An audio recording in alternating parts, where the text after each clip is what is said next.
On the podcast today, I am joined by Mark McCrindle. Mark is the principal at McCrindle Consulting, where they help organisations like MYOB, Boost Juice and HelloFresh understand more about their markets, their customers, their teams, and what's likely to happen going forward in the future. Mark is a highly sought after social media commentator, and he is the co-author of a recent book called Wellbeing. In that, we dive into what's the fluff versus the real data here. Mark has done a phenomenal amount of research into the effect of workplace wellbeing, what works, what doesn't, how we can actually make a difference with it.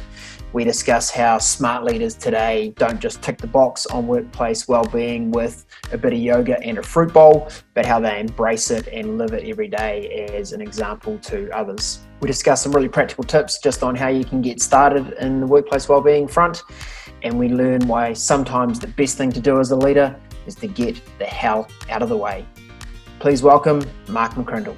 Mark, welcome along to the Business Leaders Breakthrough podcast. Fantastic to have you. Great to be with you, Ryan. Thanks for having me on board. Alrighty, let's have our audience find out a few fast facts about you. Are you a breakfast or a dinner guy? I'm a dinner guy, yeah. Okay, and what's on the Last Supper?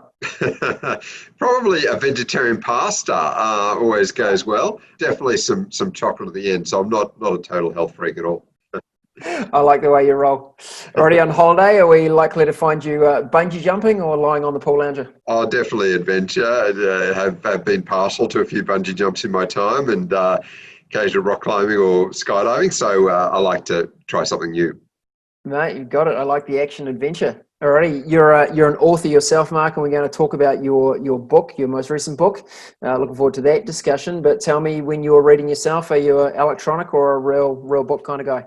I do like to pick up the hard copy. Probably spend too long looking at screens in my day. So when it comes to book time, I like to hold it in my hand. I like it. Cats or dogs? Dogs, yeah, definitely.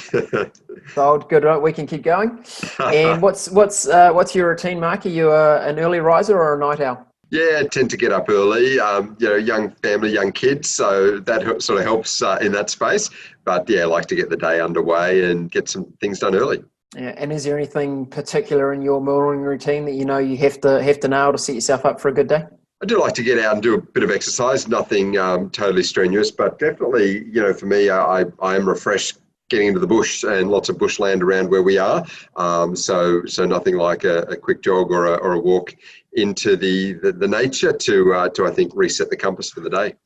Absolutely, get a bit of oxygen into the brain. It's good to go. I like it. And if you were watching a movie, what would we be watching? Would it be thriller, comedy, action? What's your vibe? I love docos, so probably if something was based on real events or a historical period piece, that would probably tick a few boxes for me. Okay. Now, Mark, let's learn a little bit more about you. Demographer and futurist are a couple of words that come up. Were they ones that when you were sitting in primary school, you were like, when I grow up, I want to be a demographer and a futurist? That's right. And social research, they're not particularly mainstream career choices that the careers advisor, has on the list. But what I did always love was people and studying people and behaviors. So for me, post school, it was off to uni to study psychology. And what I particularly loved in my psych studies was not the clinical psych, it was the social psychology, it was the organizational psychology. And so I moved from there into this field of sociology, social research, and people analysis, which is demographics. And that's been a connection of not just my interests, but how I can, help organizations and groups, and also, what the skills and the training led me towards. Okay. Now, I've got some interesting questions for you around your book and maybe how the connection happens between data and the area that you've been studying. I'm interested in that. But what might a typical day look like for you in your practice? I've got a bit of a team with a lot of projects going on. So a fair bit of the day is just looking over those projects and often a bit of troubleshooting or giving direction to the team. As comes out in the book, I think the key role of the leader is to grow the team, is to enlarge their capacity, is to empower them and support them. So that is a fair bit of the day. There are other projects that I'm driving on myself, but really I do see my role to serve the team, to serve the clients. So while I've got some tasks, I'm also pretty available at the disposal and the support of the team. Great. And your recent book that you wrote, Work Wellbeing, with one of your colleagues, Ashley, the immediate thing that came to mind to me when I looked at the book was this interesting, I guess, collision between maybe work wellbeing that we tend to probably think a bit more centered in the, shall I say, fluffy. You know, let's make sure there's some nice plants in the corner and some feng shui in the office. If I'm being at one end of the continuum, and then you've taken a very data-driven approach to understanding work well-being, how it influences us as leaders, as employees, as team members, and our business performance. How did you kind of find that common ground between what we might typically think of as work well-being and then a sort of a data research-led approach? Yeah, such a great summary, Ryan. And that's exactly what we saw in this space as well. What could be called wellness, and it is about the yoga and the stretch breaks and the bowl of fruit and all of that is fine. But we had a far bigger perspective of work and its role in our life. We spend more than a third of our waking hours at work for a lot. When you include commute time, if we're working the 40 or so hours a week, for a lot of people, it's actually more than half of their waking hours at work. And so it is a key place to get thriving going. And so what we talk about when we discuss well-being is flourishing, thriving, being your best self. And that involves by its very nature more than just having stretch breaks and natural light in the workplace. It's fundamentally the purpose of work in our lives and the fact that it is the key point in our lives of social interaction, of contribution, of skills development, of identity, and making a difference with the life that we have. And so we take a high view of work, and along with that, we take a high view of teams. And our nature is not just to get by or to have our teams as people that can give us a hand from time to time, but a true community and a place that comes together to together achieve more than otherwise they would, exactly like a thriving sporting team does on the field. And beyond that, the role of leadership. And again, if you have a high view of work and the impact it can make in our community, you've got to have a high view of leadership and how they are the key enablers of thriving in organizations and in teams. So I guess it's that higher order focus that we wanted to bring, and perhaps born of a bit of frustration of some of the well-being that we see around workplace, the well-being literature, and saying, hey, there's bigger stakes we've got to get right. There's bigger rocks that we've got to sort out here to create work as a place of thriving for individuals, for teams, and for the communities in which they're planted. And that was our key driver. Okay. In the research that you did around the book and the foundation for the investigation, what surprised you? Firstly, how challenged we are in our lives. We found, and this was research nationally across Australia, but we've seen studies right around the world that 40% of workers are often or always rushed or pressed for time. The key cause of stress in their life, above other causes, there are several causes of stress in life, from financial to physical health and relational issues, but the biggest is work. That's the key cause of stress in life. And it's also the key bottleneck through which we all pass and have the opportunity for social interaction and for connection. And it's obviously key to our earnings and the financial thriving of our life. So, if work is this key opportunity that can cause some of the biggest challenges in our life, but if we get it right, it can be one of the biggest blessings in our life, then we've got to sort it out. So that recognition, again, research-based, was probably the first real motivator for us in this book. And secondly, we said, well, okay, whose job is it to get thriving going at work? Is it your job as the employee? And actually the vast majority of respondents said no. Just like physical safety, workplace health and safety is the employer's responsibility. They're setting the rules, they're earning the big bucks and they're benefiting from the team. They've got to get safety right. It's their responsibility, and they've got to get mental health right. They've got to get general well-being right in a workplace. So if we start to line it up, we found that most people are saying work is a cause of stress, that the employer has to get it right. And thirdly, when we said, well, what has the biggest impact on a workplace in terms of the direction, the majority was, yes, the colleagues and the job description and the clients, customers, all of that has an impact on us. But the biggest was the leadership, the team leaders, the managers, the leadership of the organization. So lining those up, leaders, by creating the right systems, can remove the blockers and create flourishing in the workplace, which is going to help significantly our lives. It just makes sense that leaders have to sort this out. And so the subtitle of the book is Leading Thriving Teams in Rapidly Changing Times. And that describes these times, and that describes the opportunity that leaders have to make a difference. And what did you observe? The organisations that were doing things very well, where their team members felt that they were able to thrive, what were the observations around, I guess, traits of leadership, behaviour of leadership, how they interact and deal with their teams? What were the things you observed that seemed to be making a difference? Well, firstly, they had a vision not just for their organisation, but these leaders had a vision for their team. And I think that's the starting point. This team centricity in their perspective. Yes, customers are important, but actually customers have to come second. The staff have to come first, because if we can develop the staff, empower the staff, support our teams, they will then be able to thrive and be in the right mindset to be able to better serve the customer.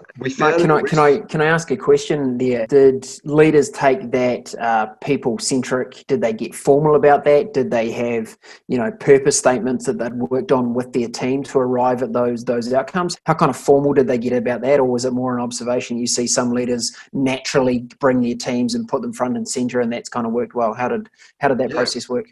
They definitely had processes or systems that enabled that team focus. And it's probably going back to some of the management versus leadership differentials that we've all seen, that these were leaders rather than managers. Managers, focus on things and systems and procedures. Leaders focus on people and engagement and the dynamics. Managers have that shorter term focus, quarter by quarter. These leaders had the longer term vision. They had a sense of the legacy and the impacts. Managers focus on the numbers, leaders focus on the culture. And if we get that right, and if we engage our people and develop our people, the numbers have a habit of taking care of themselves. Now, it's not as though these leaders were negligent on the numbers, were negligent on strategy. They got that right. But as we know, Peter Drucker said, culture eats strategy for breakfast. Culture actually is the enabler of the strategy. It's the prerequisite to the strategy. And so definitely, processes are important. They need to be there, but they do come second to getting the culture and the people side right. And we saw that these leaders had a real strategy around that. In fact, we surveyed workers that were working in places that they self-identified across a number of traits as having strong well-being or culture and engagement. And here's what we found, that an employee working in a place of well-being had firstly longer tenure, so you had less turnover. Secondly, higher brand engagement, so they were brand ambassadors. And thirdly, higher productivity. In other words, they were more engaged in the job and so delivered better results. So even for those leaders out there who are focused on the hard numbers, who are cautious of this soft and fluffy people stuff, I can tell you, and the empirical data shows it, that you get the people side right, and you'll get an ROI on that. You'll get a return on that investment through engagement, less turnover, and also that brand ambassador stuff. So it does lead to better outcomes anyway, as well as more satisfied and thrived people. And just for those leaders, it's a far more enjoyable environment for them to go to work in, because just like they've got a team around them that they're trying to help them have a better day at work. When you've got a good team that's thriving, that's enjoying being there, that is engaged, that is saying good things about your organisation, wow, that's a really fun team to lead and to be around as well. And look, I totally endorse not only your research, Mark, but other research I've looked at, and individual case studies of organisations. The bottom line outcomes of these approaches are just so true. They really hit the P&L. And it's great to see. This is part of a broader movement, right? I mean, you're seeing it, I'm sure in your world and with your clients too, that we've got new generations of leaders who have that focus, that broader holistic focus on what they're about. You could call them in some ways social enterprises. You could call them for the common good. And it's not actually just this enlightened view of business. It's a return to how business was supposed to be. In the book, we got into the etymology of even the word corporation, and it comes from the Latin corpus, which means one body. So yes, we're diverse, and the best organizations have diversity in their teams, generational, cultural, gender, but they bring unity to the diversity by having a clear focus, by connecting across the team. And so they work as one body. And that's what we want. We want unity, we want community, we want connection in our organizations. We looked at the etymology of the word company, and it comes from the Latin word cum, which is together, companionship and camaraderie. And the panis, we know the word panini, or bread. So it's together, breaking bread. That's what companies originally were about. People coming together, sharing together, benefiting of the fruit of that together, but literally, communing together. And that's what a company should be, not just focused on the quarterly returns or the profit for the owner or the shareholder equity, but of course, the benefits, the blessings, the impacts we can make, and together sharing bread of the team. And that, of course, has that profit share that leads to the growth of and benefits of families and communities, and reinvesting back to where they're planted. And that's core to good business. That's core to capitalism in its virtuous sense, and it's what we're seeing a lot more of. And I see, therefore, business is on a great track in that sense. Yeah, absolutely. And always the question of the researcher and the author is, are you eating your own dog food? Tell us how you implement some of these things at McCrindle. Yeah, well, that's right. And I think, for a good book, it has to flow from the lived experience. It has to flow from the passion and come from the heart. So we've focused on that from the start in our organization, making sure that, we can empower people the way we are here, I guess, with sort of social research and marketing and communications, which is the sector we sit. You do tend to get a lot of young people coming, a lot of graduates. And so that's been great to see a goal of developing them. We get the opportunity to write lots of reports, thought leadership and impact reports that get out there. So we make sure we give the opportunity for our younger researchers to have their name in the report as authors, to be the spokespeople back to the client. Not just have me go and deliver the findings to the client, but let's get the younger ones involved early on. Let's stretch them, give those opportunities. Our phone rings a bit with the media wanting a comment on this or that. Well, it shouldn't just be me that's sort of answering those social commentary responses, but again, empowering our team. And on the book, co-author Ashley Fell, who came in to this organization 6 years ago as a grad and as just team leader and researcher in her own right, and so very capable co-author who actually lifted things from what I could get just from my perspective as a millennial. She sees things in a different perspective and could really add such value to the work, to the book, and to our organization. That's what I've seen consistently. The more we not only bring in that next generation and equip them, but then importantly empower them, and also then entrust them, leave it to them to get it done. It creates that growth and it creates that well-being in the organization. People see it, people stick around longer, and it brings others in as well. So we've seen the benefits of a workplace of well-being here, and that's why we wanted to tell the story of it and write the book on it. Yeah, I think that insight of sometimes leaders just need to get the hell out of the way. We're often as leaders, we're often the ones that prevent the amazing work because we get stuck in the way too often. Actually, our people are more ready than we think. They've often got different experiences and different knowledge and skills that they can bring to the table if we just only let them explore and develop and utilize those things. So true. Okay. And it highlights that intergenerational nature. We might bring the experience as Gen Xers or baby boomers, which is important and great, and a bit of wisdom as part of our journey, but they bring the younger perspective, the tech skills, perhaps the ability to pivot and innovate and be agile and entrepreneurial, across that diversity, again, generationally in this sense. You have a greater outcome than just an individual could bring. Okay. Mike, on the breakthrough, we love practical things that we can go and implement. Look, we understand the science, we understand the research, we understand the concept piece, but we also love to be able to give our listeners some practical tips that they can go, hey, what could I go and start doing today? So let me ask you a couple of personas. One might be I'm a CEO of a 500-person organization. Where might I start with, thinking and implementing workplace wellbeing? We'll do that one first. And then the second one, I'm interested going, maybe I'm more of a mid-level manager. I've got a team of 10 or 15 people with me. I'm not the one that sets the strategy in the organization. I'm not the one that gets to fundamentally say what's happening, but I have a real influence on my team. I'm interested in maybe a couple of tips for someone at that level as well. So let's start with the kind of CEO level. What would you say? What's some practical things that they could get going with?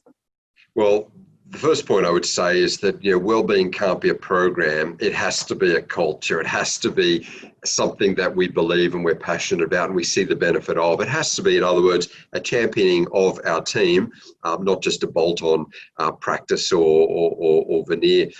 So it's not about programs, it's about practices, and that does start from the top. The tone from the top is key. So, as leaders, we need to model this, and we need to make sure that we've got well-being done ourselves. I love the simple analogies that we get when we jump on a flight. When we used to go on flights, they'd say, if there's an emergency, put your own mask on first, and then you'll be able to assist those in need. And I guess that's just about the example.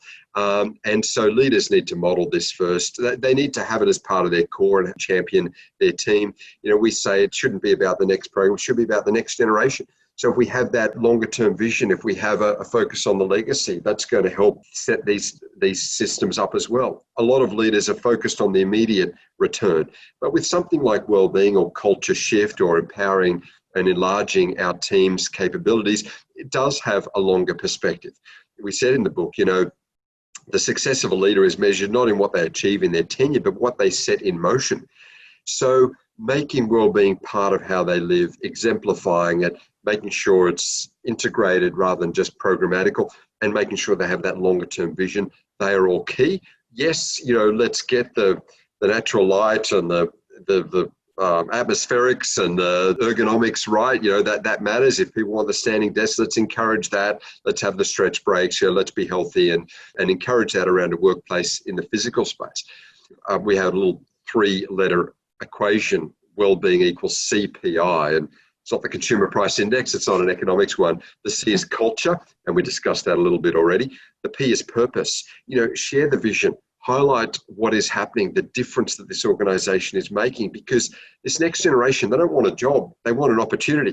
They want to make a difference and have an impact. And for them, the difference they make often matters more than the money they earn. And so it is about sharing that purpose and being intentional about that vision casting.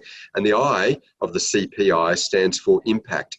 Celebrate the wins, give the pats on the back, show the difference that is being made. And not just from those who might be on the front line, able to track those wins, but that person who's back office, that person in the larger organization who's just a long way down from the activity end, and say, look at what you did and how that flowed on and the impacts you've made. Champion them. Show the impacts that their work has done. The CPI, I think, is a little practical acronym that we put in there to give some practical.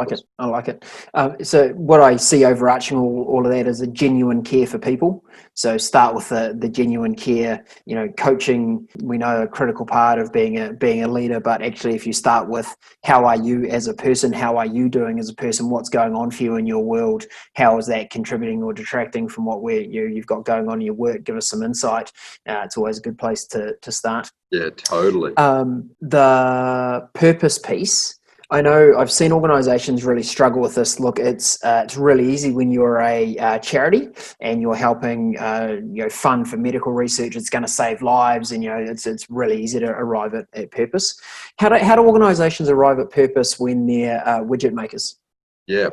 Well, firstly, it's the bigger purpose of even the benefits that the staff gain. It's even that social interaction. We wrote in the book that for some people, sure, work is just a job. It's a place that they go to. It's just a job. Maybe it's one of a few jobs that they're running. But for many, many more of our team, work is a place of social interaction, of connection, of skills development, and of contribution. So even if, it might be selling cars or widgets or, web services, whatever that we might think is not exactly finding cures for cancers, you know what? It still has an impact and performs a big purpose in the lives of our team. And everyone loves achieving something and making something better. I watched my little 10-year-old son spend hours developing a little Lego world, and people would say, oh, he's playing. No, he is working. He's got a vision of what he wants. He puts his effort in. I can tell it's work because when one of his siblings knocks it over, he gets quite upset. Kids are working towards a goal. Now we say, oh, it's just Lego, it's just play. So it is in the workplace. We want to achieve something. We want to make a difference, do our best, and we want feedback on that, and to see that we've made our little world better than it was when we arrived. And so giving that feedback, that support, knowing the place of social connection in a world of loneliness and isolation, work is key for that. Of course, the financial benefits, support families and communities, make our economy tick, and that's important in its own realm, beyond even the difference that our organisation makes in terms of our products and services. And there are great benefits. Take what we do as social research, asking people questions, running focus groups or surveys. We say to our team, you know what, we are collecting wisdom and imparting that to our society. We are discovering insights and telling that story and guiding the journey of organizations who might be hospitals or educators. We are researching the next generation that we then present to organizations so they can shape the next generation and create the future, So wherever we are on that rung, it's about understanding the bigger part of that in the picture and communicating that to our team so they can say, wow, in my little area, I'm actually helping this world get a bit better and creating a bit more of that flourishing. I think it's possible to find that, and we need to have that bigger vision of communicating it. And it's not tacky, it's not hype, it's not overdone. I mean, I think we need to be realistic in how we communicate it, but champion it, because people want to hear that. They want to hear that vision. And I think we've all been, as team members, fulfilled when we've had a time of challenge, but we've felt a team come together, do hard work. And I'd like to confirm with you that workplace wellbeing is not about everything being easy and cruisy. It's about doing great work. There will be times when we're feeling maybe under the pump, but it doesn't go into a dark place. But as a team, we're pulling together and we're getting good outcomes for our organisation, for our customers, for our community. That's when we feel fulfilled and most part of a team. Have I got that lined up well? That's exactly right. And we wrote in the book that there are 3 circumstances through which our lives really grow, like growth rings in a tree. What causes us to grow? And really, we look back and we say, wow, that season was a season of growth. And the first is extreme adversity. And we don't want for that, but it's amazing how when you're in tough times, which we are around our world and our economies at the moment, this is a time to, we're on a war footing. We're to get through this thing, and together we can. And we will look back and say, I didn't love those days, but I wouldn't have exchanged them for anything because they were growth times. And the second is massive dissatisfaction, when we're in a rut and we're just frustrated day after day. And finally, you just had enough of it. You're sick and tired of being sick and tired. You say, I'm going to break out of this, And again, we wouldn't wish for that, but there are times when we hit those hard places and we respond accordingly. But the third, I think it is something that's a positive space that we can all benefit from is exposure to a world-class leader. When we're up close and personal with a leader who is a high-level leader, that is also the cause of great growth in our lives. We get mentored by them, as you mentioned earlier, Ryan. We get shaped by them. We follow their example and we say, wow, that season I had under that leader really helped me grow. And I've had it in my life, and I'm sure you've had it in yours, Ryan. And we say that's great. And that's what we want to encourage these leaders to be, so that they can be growth rings for their team members. And they're not always going to be with you, but after 2 or 3 or 4 years with you, as they maybe move on, they say, wow, you really helped me grow. And if we can help someone grow in their life, can't want much more than that. What a benefit we've had, a privilege we've had to be able to shape someone's journey.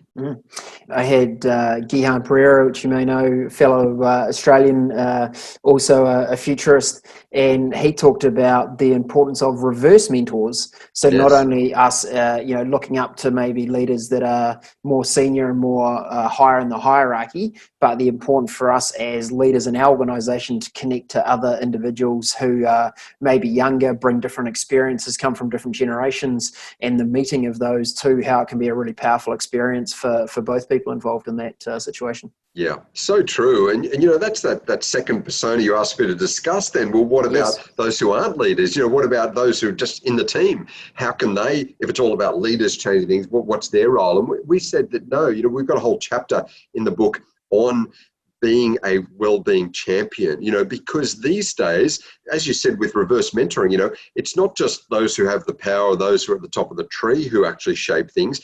Often you get that bubble up change. In a time of cultural shifts, often it's those that are on the front lines, on the factory floor, who are perhaps down low. They have influence and leverage if they will step up. Because leadership is not a title. Leadership is not about authority. It's about influence. And sometimes those that are lower down the chain actually can have more influence and more connection to shape things. So we said in the book, be the change that you want to see.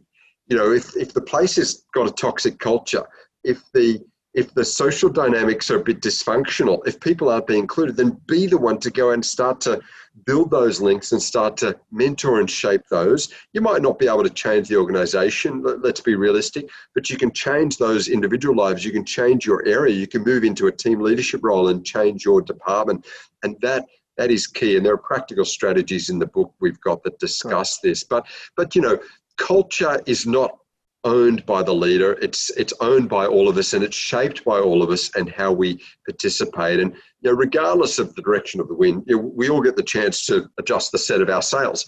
And there is some practical advice beyond that. We do say that if you are in a place and maybe the culture is too toxic, and maybe you're so disempowered, maybe the organizational chart is such that they're not listening to you, and there is no opportunity to really create flourishing. Well, then maybe that's the answer, is look elsewhere, because life is too short to be in a toxic workplace for a year or two or three if we can't have an influence. And for our own well-being, find a place where there is the openness and the invitation for the good perspective that we can bring, and invest there.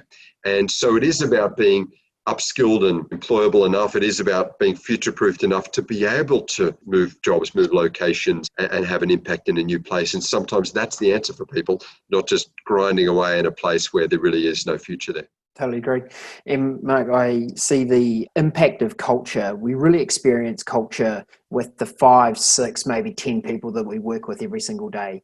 And when each of us understands that we can be a positive influencer, we can be a culture maker with those people that we work with every day, we no longer have to feel like we've got to rely on someone that we maybe see in a town hall meeting once a quarter. That actually, if that group that we spend our time together, if we all take on the responsibility of building our own culture in our little part of the organization, and we've seen that ripples in the pond effect, right? One team starts doing better, and that now cross-functional teams are getting a bit of culture, and it just starts moving out and being right across the organization. So true. And it highlights that, it's not about intelligence. Intelligence is great, but it's about an understanding of the EQ, the emotional intelligence. It's having empathy. It's understanding people. And it's those that connect across the head and the heart. They are the leaders. Whether they have that official leadership role or not, they are the influencers, because they can read culture and shape people, as well as understanding tasks and deliver outcomes. So head and heart is key. And if people can develop that, particularly in time of disruption and change, they are the ones in an era of diversity as well that can connect across that diversity, adapt to the change, and deliver the outcomes. And they'll have a strong future regardless of their current role in the organisation. Great.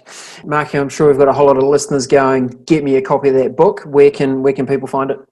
Yeah, at all good bookstores, or any of the online bookstores. Go to Amazon or Book Depository, Booktopia, wherever you like. But yeah, that's the book. Sort of 200 odd pages, and a lot more research than we've had a chance to get into, and some good case studies and in-depth interviews as well. So grab it, and hopefully it'll make a difference to the readers out there. That's certainly our hope. Okay, so look, we'll make sure we put in the podcast show notes a link through to the book, also to your organisation that you lead as principal there, Mark, McCrindle.com.au. Where else should we connect and follow you if we want to hear a bit more about the research you're doing and the future thinking that you're doing? Where else can we find you?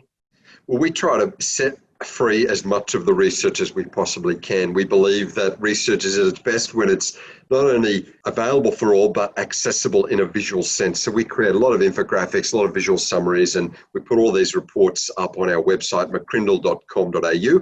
There's blogs there and a lot of resources freely accessible. So grab hold of that or the book, but through that website, you'll get a lot of free resources. Fab. And Mark, final question for you. What's your definition of leadership? It's someone who not only knows the way, but they go the way, and they show the way. And by their own example, their own integrity, their character, they inspire others to be leaders themselves. So leaders that create leaders are the ideal ones. We call them enlarging leaders. They make people better than otherwise they would be. And that, to me, is a true leader. Hey, Mark, thanks so much for joining us today. Look, I'd really like to acknowledge not only the time and energy you've brought to this podcast episode, I've really enjoyed it, but also the work that you've done. Hey, look, I realise that there's an aspect of it that comes from a commercial nature of running a business, but I can really sense that you're actually trying to make the world a better place as well. You're interested in how we build better workplaces, how we build better communities, how we help people lead and fulfill a more fulfilling life. Really appreciate your insights, but also the work that you and the McCrindle team are doing. Thanks so much. No worries, Ryan. Appreciate it. Thanks to you and Breakthrough as well. Okay.